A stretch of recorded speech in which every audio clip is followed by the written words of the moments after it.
सलामुअलैकुम भाई तनवीर खान की हाल है। सिपाही खान ਨੂੰ ਇੰਜ ਕਰੋ ਬਸ ਸਿਪਾਹੀ ਖਾਨ ਦੇ ਕੁਤਰਾਏ ਇੱਕ ਹਿੱਸੇ ਕਰ ਦਿਓ।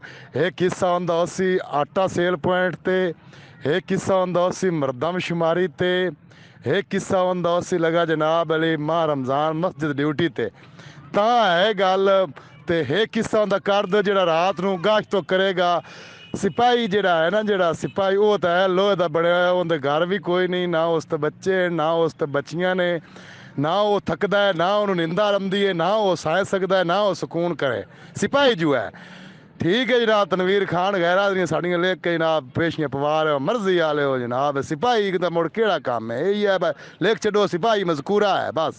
और उन्होंने कोई नहीं, लोहे का बने हुए वो थकदा भी नहीं, ना उन्होंने निंदा रमदी, ना उन्होंने कोई गल बात ही नहीं, तो ना वो ड्यूटी करता है इवें ना, ड्यूटी ते भी वो नहीं रहा। बिस्मिल्लाहिर्रहमानिर्रहीम। नाजरीन, एक ऑडियो बड़ी वायरल हो रही है कांस्टेबल की, जो अपने मुहर्रिर को कह रहा है कि जी मुदस्सिर खान साहब मेरे आप 3 हिस्से करा दें। वो पंजाबी में या जो भी उसकी ज़बान है उसमें वो कह रहा है कि आप एक कांस्टेबल के, सिपाही के 3 हिस्से कर दें।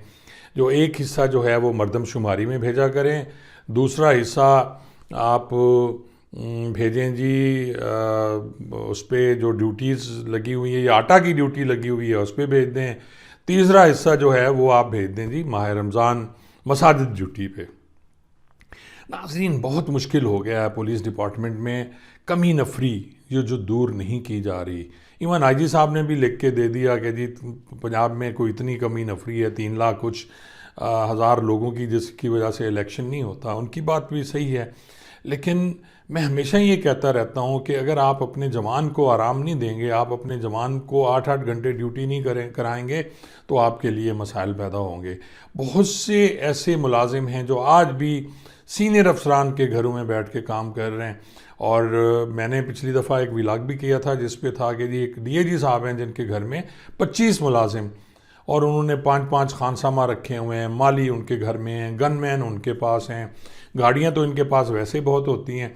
और आप यकीन जानें कि वो जहाँ भी उनकी पोस्टिंग होती थी, वो 2 मुलाजिम पेशावर से ले आए, 2 सिंध से ले आए, 2 बलूचिस्तान से ले आए। जहाँ जहाँ वो डीपीओ रहे, जहाँ जहाँ उनकी पोस्टिंग रही, तो वहाँ से वो मुलाजिम लेके आते थे, और वो मुलाजिम आज भी उनके साथ हैं। इसी तरह अगर होता रहा, आप निकलवाएं जी बहुत ऐसे मुलाजिम, और फिर वो जो इन सीनियर्स के घरों में मौजूद हैं और काम कर रहे हैं उनको निकलवाएं।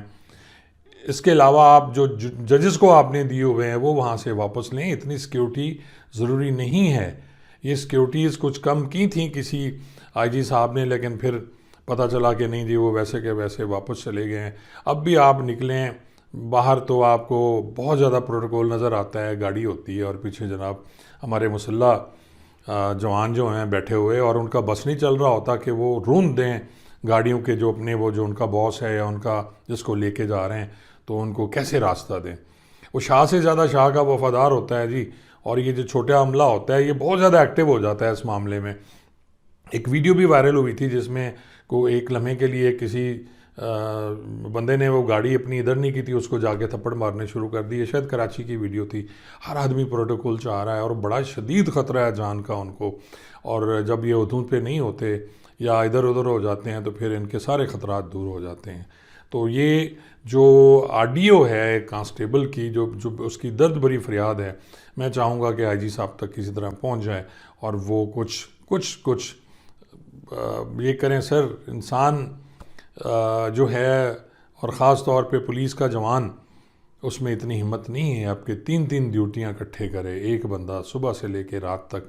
और फिर देखें, तरावी की ड्यूटी वो करेगा, सुबह सहरी की ड्यूटी वो करेगा, फिर आप आटा ड्यूटी आपकी वो करेगा, फिर मर्दमशुमारी की ड्यूटी वो करेगा। तो सर कहाँ कहाँ वो ड्यूटी करेगा।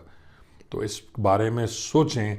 और आपने लिखा है अगर तो नफरी में फिर इजाफ़ा करवा दें इनसे, जो बाकी सारे काम कर रहे हैं, तो नफरी में भी इजाफ़ा करें जी। बहुत बहुत शुक्रिया।